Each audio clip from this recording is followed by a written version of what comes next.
খবৰ সকলোৰে আশা কৰিছো আপোনালোক বহুত ভালে আছে আৰু মোৰ নতুন এটা ভিডিঅ'লৈ আপোনালোক সকলোকে স্বাগতম জনাইছো আৰু আজিৰ ভিডিঅ'টো মানে আজি মই কোনো ধৰণৰ ব্লগিং নকৰো আৰু আজিৰ ভিডিঅ'টো মানে এটা ৰেচিপি দেখাম মই আপোনালোকক আৰু এই ৰেচিপিটো হৈছে গমৰ লাৰু ৰেচিপি যেটো মোৰ বহুত বেছি ফেভাৰিট হয় খাই বহুত বেছি লাগে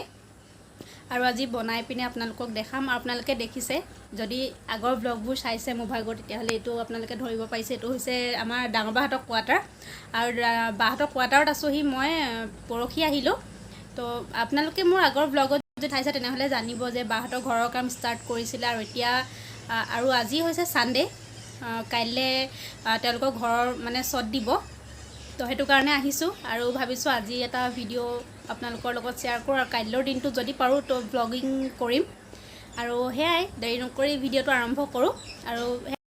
গমলাটো মই অকলে বনাম বুলি নহয় বায়ো বনাব দুইজনীয়ে বনাম তো মুঠতে খাই বহুত বেছি ভাল লাগে জুনে জুনে বনাব নাজানে তেওঁলোকে বনাব পাৰিব ভিডিওটো চাই পিনে আৰু যিসকলে খাইও পোৱা নাই মানে বা খাই পাইছে কিন্তু বনাব নাজানে মানে তেওঁলোকৰ সকলোৰে কাৰণে সুবিধা হ'ব সেইকাৰণে ভিডিওটো স্কিপ নকৰি একেবাৰে শেষলৈকে চাব বুলি আশা কৰিছো আৰু মই গমৰাটো বনাবলৈ কি ইনগ্ৰেডিয়েন্টছৰ ব্যৱহাৰ কৰিছো হেখিনি মই আপোনালোকক ভিডিওটোৰ মাজে মাজে দেখাই যাম মানে বস্তুটো যেতিয়া ব্যৱহাৰ কৰো তেতিয়াই দেখাই যাম আগতীয়াকৈ গোটেই বস্তুখিনি দেখাই দিয়া নাই আৰু প্ৰথমতে মই এতিয়া লম আটা লম আধা কেজি এটা পেকেট লম আটাৰ আৰু এতিয়া মই আটাখিনি ভালকৈ আধা ঘণ্টামান লো ফ্লেমত দি পিনে ভালদৰে ভাজি ললো আপোনালোকে আটাৰ হলনি ময়দাও ল'ব পাৰে বা দুইটা মিক্স কৰি ল'ব পাৰে কিন্তু আমি এতিয়া ইয়াতে আটা ব্যৱহাৰ কৰিছো অকল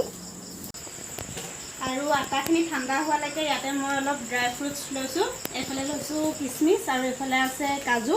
আৰু এইখিনি লৈছো ডাব আৰু ডাবখিনি সৰু সৰুকৈ অলপ কাটি লৈছো তাৰপিছত গোটেইখিনি অলপ মানে কেৰাহীত ভাজি লোৱা হ'ব আপোনালোকে বিচাৰিলে ইয়াত বেলেগ বেলেগ ড্ৰাই ফ্ৰুটছো ব্যৱহাৰ কৰিব পাৰে কিন্তু আমাৰ ঘৰত মানে এতিয়া এইকেইটা বস্তু উপলব্ধ আছিলে সেইকাৰণে অকল এইকেইটা ব্যৱহাৰ কৰিছো আৰু এতিয়া এটা মিক্সাৰত প্ৰায় এপোৱামান চেনি লৈ লৈছো আৰু মই আপোনালোকক কৈছিলো যে আধা কেজি আটা লৈছিলো আৰু মানে আধা কেজি আটাৰ বিপৰীতে ইমানখিনি চেনি লৈছো আৰু লগতে ইয়াত 4-5টা মান ইলাচি লৈ লৈছো আৰু এতিয়া গোটেই বস্তুখিনি ধুনীয়াকৈ গুৰি কৰি লম মিক্সাৰত আৰু এইখিনি এতিয়া ফাইনালি পুৰা ধুনীয়াকৈ গুৰি হৈ গ'ল আৰু এতিয়া আটাখিনি সম্পূৰ্ণকৈ ঠাণ্ডা হৈ যোৱাৰ পাছত এতিয়া এখন চালনীত আটাখিনি অলপ অলপকৈ লৈ ল'ম আৰু ধুনীয়াকৈ চালি ল'ম আৰু আটাখিনি ভালদৰে চালি দিয়াৰ পাছত এইখিনি গোটা মানে তাৰ পৰা ৰৈ গৈছে আৰু এতিয়া গুৰি কৰি লোৱা চেনিখিনি আৰু আটাখিনি ভালদৰে মিক্স আপ কৰি লৈছো যাতে গোটেই বস্তুখিনি ধুনীয়াকৈ একদম মিহলি হৈ যায় আৰু এইখিনি হৈছে গমৰ লাডুৰ মেইন ইনগ্ৰেডিয়েন্টছ মানে এইখিনি হৈছে গম আৰু এইখিনি মানে সম্পূৰ্ণকৈ গোটেইখিনি নালাগে ইয়াৰ আধাখিনি ভাজি ল'ম আৰু লগতে এইখিনি ড্ৰাই ফ্ৰুটছখিনি মই দেখাইছিলোঁ আপোনালোকক প্ৰথমতে এইখিনি অলপকৈ ভাজি ল'ম আৰু তাৰপাছত এইখিনি ভাজিম আৰু ড্ৰাই ফ্ৰুটছ আৰু গমখিনি ভাজিবৰ কাৰণে মই ভালকৈ কেৰাহী এখন গৰম কৰি লৈছোঁ আৰু এতিয়া কেৰাহীখন ভালদৰে গৰম হোৱাৰ পাছত মই ইয়াতে অকণমান ৰিফাইন তেল দি দিছোঁ আৰু ইয়াত এতিয়া মই প্ৰথমতে ভাজি ল'ম ড্ৰাই ফ্ৰুটছখিনি তেলখিনি ভালকৈ গৰম হৈ যোৱাৰ পাছত মই প্ৰথমতে ইয়াতে কাজুখিনি ভাজি লৈছোঁ আৰু তাৰপাছত ইয়াতে দিলোঁ মই কিচমিচখিনি আৰু ড্ৰাই ফ্ৰুটছ ভাজোতে সদায় গেছৰ ফ্লেমটো একেবাৰে ল' কৰি ৰাখিব লাগে নহ'লে কালাৰটো বেছি ডাৰ্ক হৈ যোৱাৰ চান্স থাকে আৰু এতিয়া ইয়াতে মই দি দিছোঁ ডাবখিনি আৰু ডাবখিনি গৰম ভাজাৰ পাছত ডাইৰেক্ট ইয়াতে আটা আৰু চেনিৰ যিটো মিশ্ৰণ তৈয়াৰ কৰা হৈছিলে তাতে এড কৰি দিছোঁ আৰু এতিয়া মই তেলত গমখিনি দি দিছোঁ আৰু দেখিছে গমখিনি মানে তেলত দি দিয়া লগালগ নহয় একদম বৰ ধুনীয়াকৈ মানে ফুলি আহে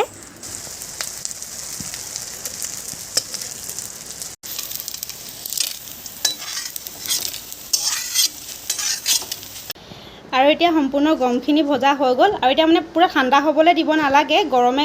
ইয়াৰ মানে গৰম অৱস্থাতে মানে এইখিনি এতিয়া পুৰা গুৰি কৰি ল'ম ভালকৈ আৰু আমি গমখিনি কেনেধৰণে গুৰি কৰিছোঁ সেই গোটেই প্ৰচেছটো আপোনালোকক দেখাই দিছোঁ আপোনালোকে যেনেদৰে সুবিধা পায় তেনেকৈ গুৰি কৰিব আমি কাগজ দুখনৰ মাজত গমখিনি ভৰাই পিনে যিটো বেলনাৰে আমি ৰুটি বেলোঁ সেই বেলনাটোৱে ধুনীয়াকৈ গুৰি কৰি দিছোঁ আৰু খুব সহজে মানে গুৰি হৈ যায় এইটো প্ৰচেছে গুৰি কৰিলে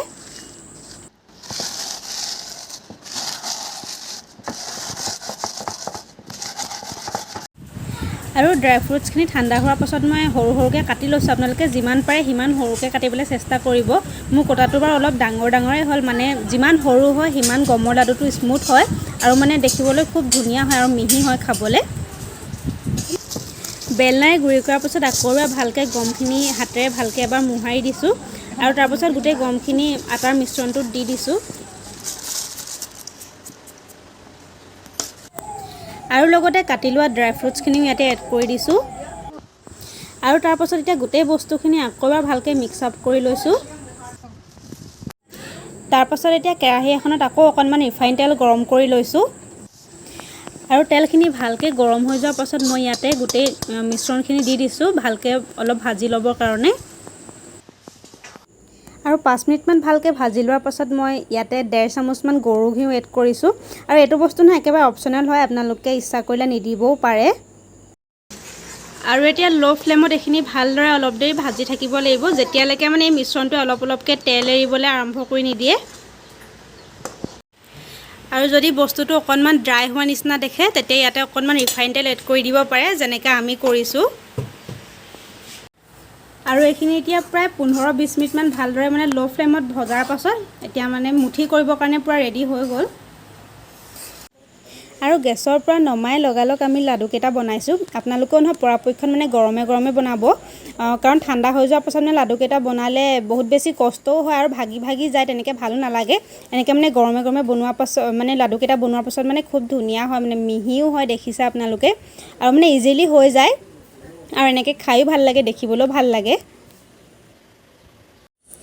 আৰু ফাইনেলি আমাৰ গমৰ লাডু এয়া দেখিছে আপোনালোকে পূৰা ৰেডি হৈ গ'ল